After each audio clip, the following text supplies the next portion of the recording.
Dahil Friday ngayon ay nagluto ako ng monggo at nagharvest kami nitong mga dahon at bunga ng ampalaya para panghalo dito. At sinama na rin naming hinarvest itong mga sitaw dahil marami na namang ready. At nagdagdag pa ako ng isang talong para ipanghalo sa monggo.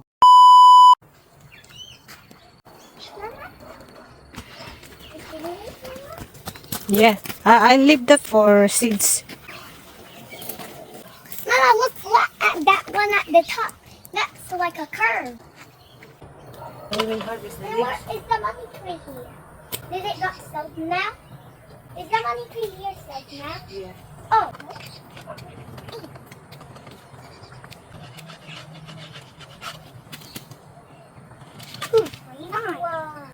Okay. I'll get the ampalaya.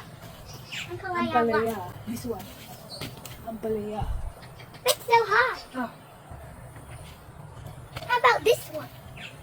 Mama, look, there's one here. This one's already over. I'll leave it for seeds. For Yeah. seeds collection. You could make a seed stand and seed box. Mika. And you could make a seed cut. And you put the seed cut.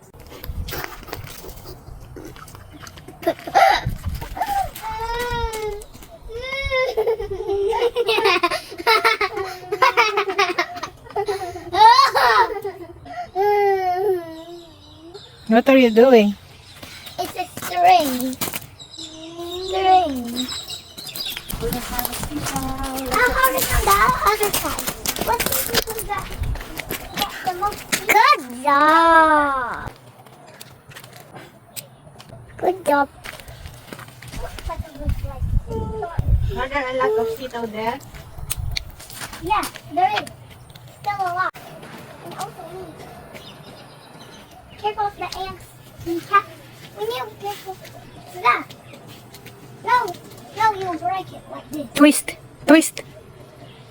Like that. You twist it. No, that's too small. That's too little, Mika. the big This one. This is a bigger one. Ooh, I want to harvest that. Yeah. It's big. Be careful of the ants. Let's take it so the ants will think it's an earthquake. Yeah. I think these are like apartments for the ants. They have apartments. Yeah. Funny. That's joking. I live inside the stem. Even inside the sitaw. And they will turn into roasted ants.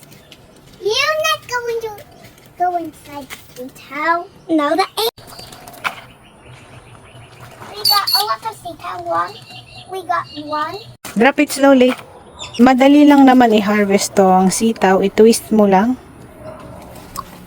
At matatanggal na siya. Ayan. Ang importante, dapat hindi mapuputol itong kanyang flower tip. Dahil dyan tutubo yung kanyang panibagong bulaklak. Kagaya nito.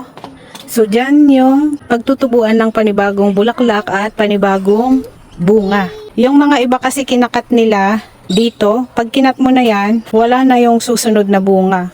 Ito na yung mga na-harvest namin na ampalaya para sa monggo at itong sitaw para sa ibang araw na ulam naman. At maalala ko meron pa pala kaming talong kaya kumuha ako ng isa para may pangdagdag panghalo sa aming ulam na monggo ngayon.